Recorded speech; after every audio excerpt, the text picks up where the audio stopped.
रोज मुझसे नसीहतें और कुरान सुनते हो, आज एक वाकया सुनो। एक आराबी जो चोरी के लिए मशहूर था, उससे पूछा गया कि अपने अजायबात में से कुछ सुनाओ, यानी जो तुम्हारा अजीब जिंदगी का वाकया। उसने कहा कि एक किस्सा है जो सबसे बड़ा अजीब है। मेरा एक ऊंट था जिससे कोई आगे नहीं निकल सकता था। मैं जब भी निकलता कभी नाकाम नहीं लौटता था। एक दिन मैं निकला और एक गोह का शिकार किया। उसे मैंने अपने ऊंट के कजावे से लटका दिया। फिर मेरा गुजर एक खेमे के पास से हुआ जहाँ सिर्फ एक बूढ़ी औरत थी। मैंने सोचा कि इस बुढ़िया के पास यकीनन कोई भेड़ बकरियां या ऊंट होने चाहिए। जब शाम हुई तो ऊंट भी आ गए, उनके साथ बकरियां भी आईं और बड़े पेट वाला और मजबूत हाथों वाला एक बूढ़ा, एक गुलाम और एक बच्चा भी था। जब उसने मुझे देखा तो खुशामदीद कहा, फिर एक ऊंटनी की तरफ गया, उसका दूध निकाला, एक प्याला मुझे थमाया। मैं जितना पी सकता था पी लिया। उसने बाकी बचा हुआ सारा दूध अपनी पेशानी पर मारा। फिर उसने 9 ऊँटनियों का दूध निकाला और उन सब का दूध पी गया। उसके बाद उसने ऊँट का एक बच्चा ज़बह करके उसे पकाया। मैंने थोड़ा सा खाया, वो सब मिलके सारा ऊँट खा गए, यहाँ तक कि हड्डियां बिल्कुल साफ कर दी। फिर वो रेत के एक ढेर पर घुटनों के बल बैठा, उसे तकिया बनाया और सो गया। तो मैंने दिल में कहा, वल्लाह ये असल माले गनीमत है, आज तो हाथ लग गया। फिर मैं उसके ऊँटों के नर की तरफ बढ़ा और उसे अपने ऊँट के साथ बांधा और उसे हंकाया।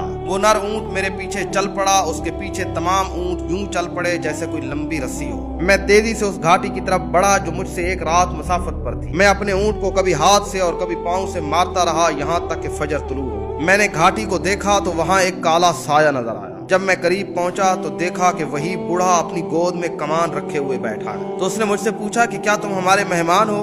मैंने कहा जी हाँ। उसने कहा कि तुम्हारा दिल उन ऊँटों को छोड़ने के लिए राजी है? मैंने कहा नहीं, बिल्कुल भी नहीं। उसने एक तीर निकाला जो कुत्ते की जबान की तरह तेज था। फिर कहा कि इसे देखो, ये तुम्हारे साथ लटके हुए उस गोह के कानों के दरमियान लगेगा। फिर उसने तीर चलाया और उस गोह की खोपड़ी के 2 टुकड़े कर दिए। उसने मुझसे पूछा कि अब क्या कहते हो? फिर उसने कहा कि खुदा की कसम अगला तीर तुम्हारे पेट में होगा। मैंने कहा कि क्या मैं अमन के साथ जरा नीचे उतर आऊं? उसने कहा आओ। फौरन मैंने उसके ऊँट की महार उसे थमा दी और कहा कि ये तुम्हारे ऊँट हैं, उनमें एक बाल भी कम नहीं हुआ, और मैं जानता हूँ कि तू जब भी तीर चलाएगा मेरे दिल पर ही लगेगा। जब मैं दूर होने लगा तो उसने कहा इधर आओ। वो चोर कहता है कि वल्लाह मैं उसके शर के डर से मुड़ा, मुझे उससे कोई खैर की उम्मीद नहीं थी। उसने कहा कि मेरा ख्याल है कि तुमने आज रात जो इतनी मशक्कत और मेहनत की है, तुम्हें कोई जरूरत होगी, तो चलो जाओ ये 2 ऊँट ले जाओ। मैंने कहा कि बिल्कुल। मैंने कहा कि खुदा की कसम मैं तब तक नहीं जाऊंगा जब तक तुम्हें तुम्हारी हकीकत न बता दूं। तो मैंने उसे कहा कि अल्लाह की कसम मैंने तुमसे ज्यादा सख्त जान, तुमसे ज्यादा तेज रफ्तार, तुमसे ज्यादा बेहतर निशानेबाज, तुमसे बड़ा माफ करने वाला और तुमसे ज्यादा सखी इंसान कभी नहीं देखा। तो उस देहाती ने शर्म से अपना चेहरा मुझसे फेर लिया और कहा, जा अल्लाह के बंदे ये सारे ऊँट ले जा, ये ऊँट तुम्हें मुबारक हूँ, हमारा अल्लाह मालिक है। ताकतें और रफ्तार और सखावतें तो उस वक्त होती थी, अब तो मेरे जैसे और आपके जैसे रह गए।